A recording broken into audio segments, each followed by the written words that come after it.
Welcome to SVG-TV News for Thursday, March 22nd, 2018. I am Rochelle Batiste with the details. Highlighting key risks, challenges, tax proposals, macroeconomic performance, and varying opportunities at the First Investment Services Annual Global Market and Budget Review today at the Grenadines House was partner at KPMG Brian Glasgow. Glasgow pointed out that there is expected growth in 2017 and 2018 for SVG, and that the country's gross domestic product, the GDP, is expected to improve further this year. He noted that it is expected that SVG's economic growth will be driven by tourism and construction industries led by government capital projects such as the Argyle International Airport and the geothermal project. The KPMG partner, however, expressed concern that there is a worsening business climate, with this country dropping 47 places in the rank of ease of doing business according to the World Bank. The business climate, and again to use the metrics which Vanji discussed earlier, the ease of doing business ranking, which is become one of the more globally accepted metrics for assessing the business climate. St. Vincent has dropped 47 places between 2014 and the end of 2017.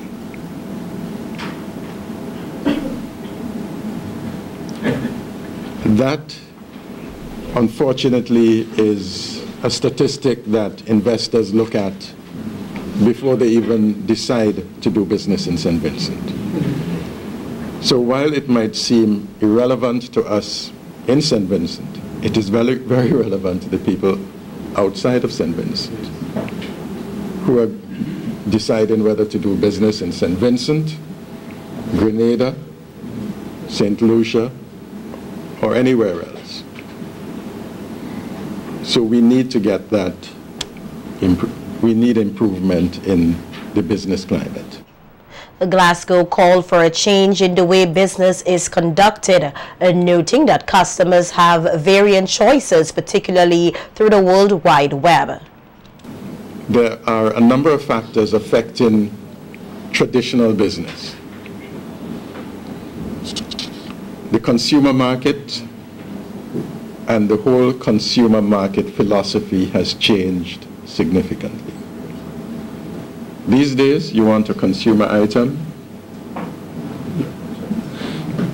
you may go to town or you may stay at home, click, and in 5 days' time, if that long, you would have that product in your home.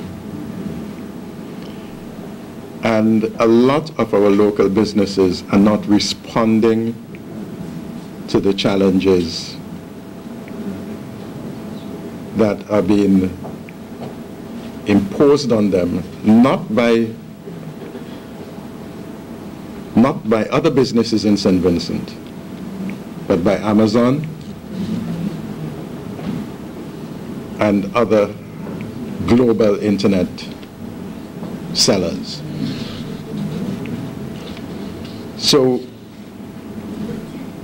we need to be able to respond effectively to these international challenges. Otherwise, we will continue to see the slow death of our number of our local businesses.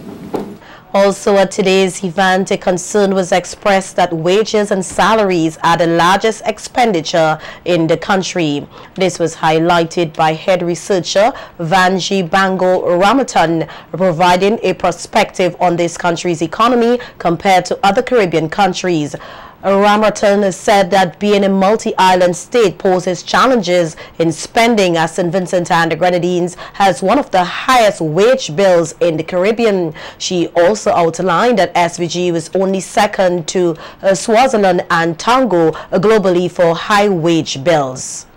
Very high when you compare the other OECS countries. Now, that's region. If we look at globally, which is what the IMF done, so did. So this is about 34, 35 countries or so. And this line here is St. Vincent and the Grenadines. Right? So they're only behind Swaziland and Tonga in terms of the public wage bill as a % of total expenditure. So that's something to consider. Right? So I just wanted to put this up to as some perspective and comparison, because we always tend to compare the region. But it's good to go out there and see, because it's a common, it's normalized. It's as a % of total expenditure. And the IMF in its report actually spoke quite a bit about the importance of reducing that wage bill. Ramrata emphasized the need for governments, including this country, to find ways to reduce wage bills and spend productively. What is a bit concerning is the fact that the current account, which is, look at it as a day-to-day running of the country, continues to be in a deficit position, right? And you can see where the expenditure is really going.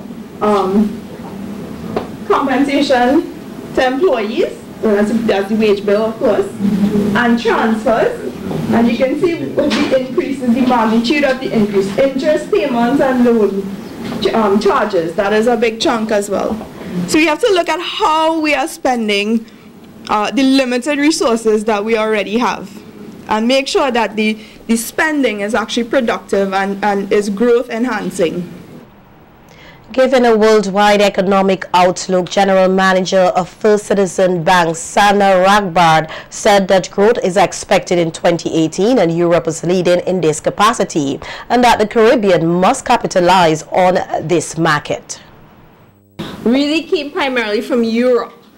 Europe has actually surprised the world in terms of its performance in 2017. It was much better than expected by most people. And that has really contributed a lot to the strong growth momentum. For 2018, again, growth expected to be very high at 3.9%. So it is expected to continue the positive momentum and increase. So global growth is expected to continue to be stronger in 2018. We do have some international houses or international banks who are predicting that this year may actually be a peak, in that this may be, you may start to see it fall off from next year. But again, these things change over the year as the markets change and we see how policies are implemented, right? But as of now, we are expecting global growth to be higher in 2018 and in 2017. In other news, approximately 850 to 900 million EC dollars have either been signed for or agreed on in soft loans by this country's government towards the construction or repair of more resilient infrastructure across the country. That's according to Prime Minister Dr. Ralph Gonsalves while speaking at the official opening of the Cumberland Bridge earlier this week, noting that plans are on the way to have more work done in this regard. In the elections, I told you that we had about $450 million. And this was in that $450 million package, the $5 million here. The problem is this. The funding agencies have a number of requirements. And there are some capacity issues in some of the critical ministries. And these are matters which we are dealing with to increase and improve the level of implementation. PM Gonsalves gave the assurance that work will soon be done on two major bridges in the North Leeward area, the Fitzhugh and Sharp-Chateaubelair Bridge. On Thursday morning, to get for Bragsa $1 million US. And when we get it, it was, some roads were already indicated for that. And some of those roads will still be done. But we have to use some of that money to address, Julian, these facilities. Because I went there and I saw them. The Prime Minister further added that the government is planning to do further road repair work in the Spring Village community. We are going to present another project of up to $5 million US. And the one which I'm suggesting to Julian for us to do is to the project going up further up in Spring. The roads are in a bad condition. To do the roads and other bridges going up. And I'm hoping that we have the template already as how we can do it the fastest in the Caribbean. You remember? It was said here by UNOPS that of the Mexican projects in the region, that this one is the one which was done fastest. And earlier today, the Taiwanese ambassador to St. Vincent and the Grenadines, His Excellency Bershengem, presented 3 checks to Prime Minister Dr. Ralph Gonsalves. The checks totaled US $1.275 million. $1 million US will go towards the National Road Maintenance Program. 280,000 EC dollars will be used for the purchase of equipment and a vehicle for the Inland Revenue Department, while 46,000 EC dollars will be used to purchase equipment for the Milton Cato Memorial Hospital. And information coming to hand is that due to an unfortunate incident today, all of the remaining activities to be held here for the Caribbean Telecommunications Union ICT Week have been cancelled. The week of activities got started on Monday at the Beachcombers Hotel, centered around discussions on how regional governments can use information and communication technology (ICT) to improve their services to citizens. Speaking at the opening ceremony, this country's Minister of Finance, Information and Technology, Camela Gonsalves, said the issue of 21st century governance is reflected through the manner in which countries of the region have approached the issue of technology.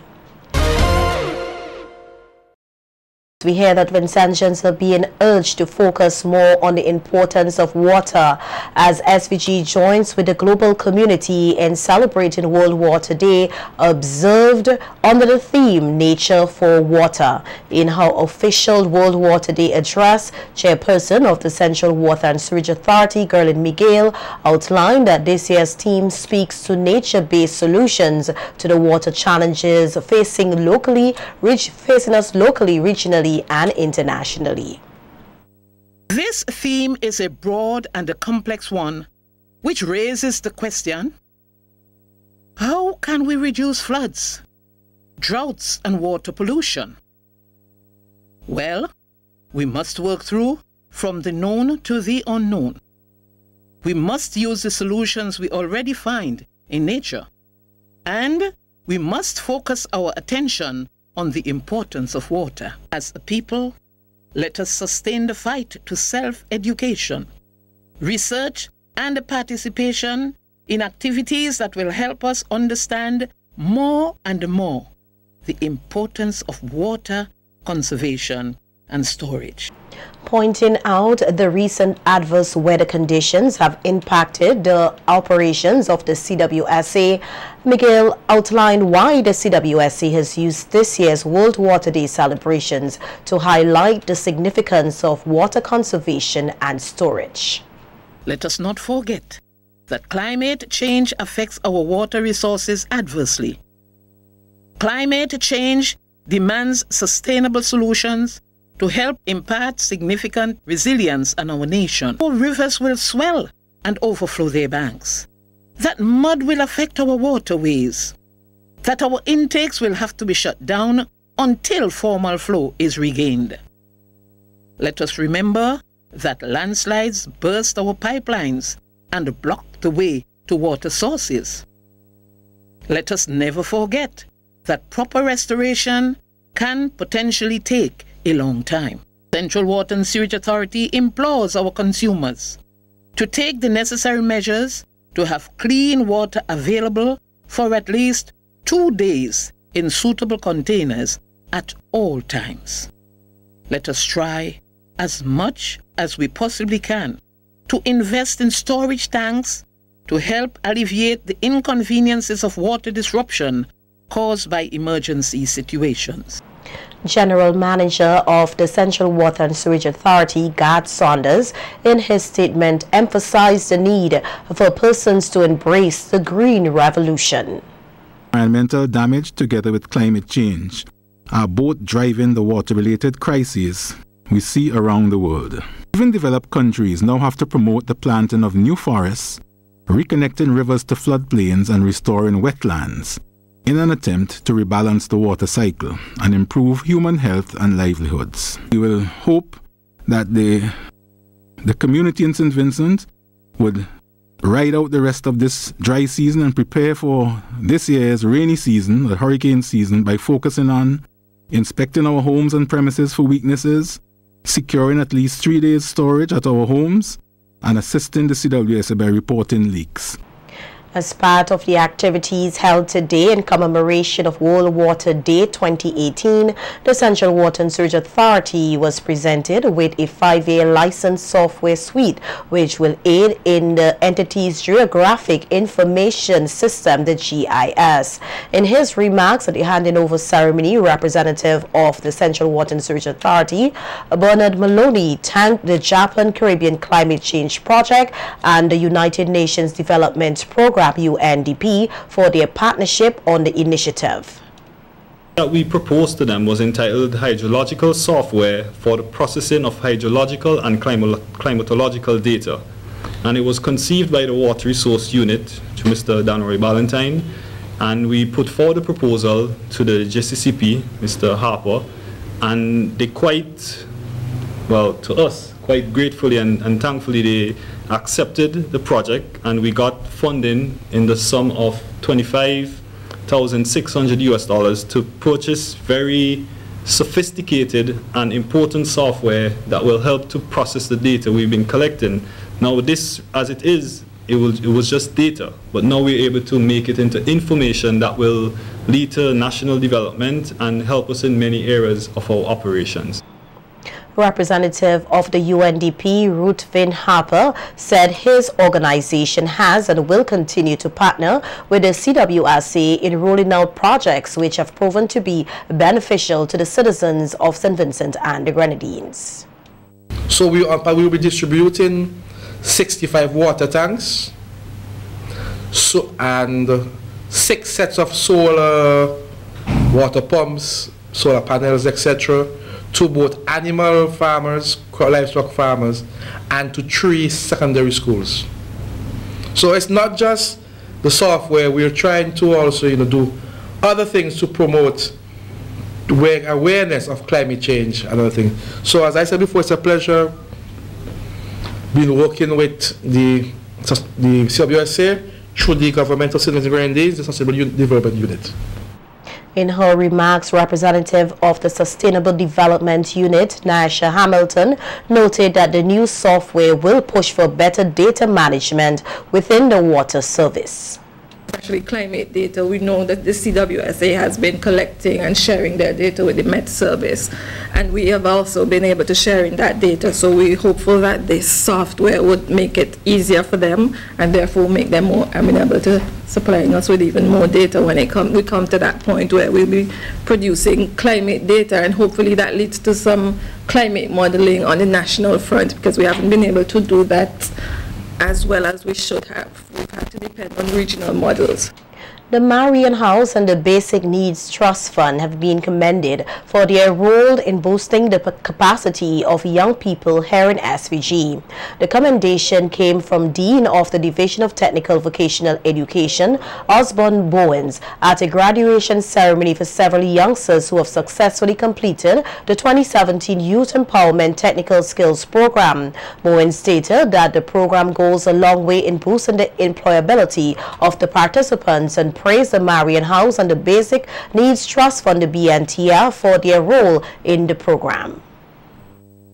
I first of all, though, want to recognize Marion House and to say thanks to Marion House for reaching out to the St. Vincent and the Grenadines Community College, particularly the technical division, and assisting us with extending our mandate as an institution.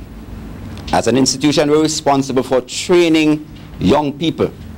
But as you would be aware, we cannot house all of the young people that need training at the St. Vincent and Grenadines Community College. And this is an excellent opportunity for the St. Vincent and Grenadines Community College, Marion House, and BNTF to work together to give to a group of young people the employability skills that they need that would make them functional and productive citizens. Boynes further urged the graduates to play a role in making SVG a better place. And I'm thankful that Marion House and BNTF and the SVGCC can find a way to bring you into the productive enterprise of St. Vincent and the Grenadines, so that you can make a contribution to self, to family, and to community. That's what this empowering is about. As an individual, that you can go out there, make your lives better individually, make your family better, and make your community better. And with that, if you do that, St. Vincent and the Grenadines will be a better place. If each of you try to do better and use the skills that you have for the empowering of yourselves, family, community, and St. Vincent and Grenadines. I want to wish you, I honestly want to wish you all the best. Go out there, be productive. An 8-member executive has been named to serve on this year's committee responsible for organizing the Fisherman's Day celebrations. The committee is being led by Winfield Tanis Abbott, who will serve as chairman for the 3rd consecutive year. Other members of the executive committee are Vice Chairman Julian Son Fairburn, Assistant Secretary Sarah Stephens, Treasurer Paul Robinson, and Assistant Treasurer Lorenzo George. This year marks the 43rd anniversary of Fisherman's Day celebrations here in St. Vincent and the Grenadines. A month of activities has been planned in commemoration of the 43rd year of celebrations, commencing from April 20th, 2018 and will culminate on Whit Monday, May 21st, 2018. The theme for this year's celebrations is From Our Ridges into the High Seas, Our Nation We Feed, and the slogan is Cleaner Reef, Healthier Fish to Eat. According to the committee, this year's theme and slogan was selected as 2018 was designated by the International Coral Reef Initiative as the 3rd international year of the reef in an effort to strengthen awareness globally about the value of marine ecosystems' health that are threatened by a plethora of land use challenges.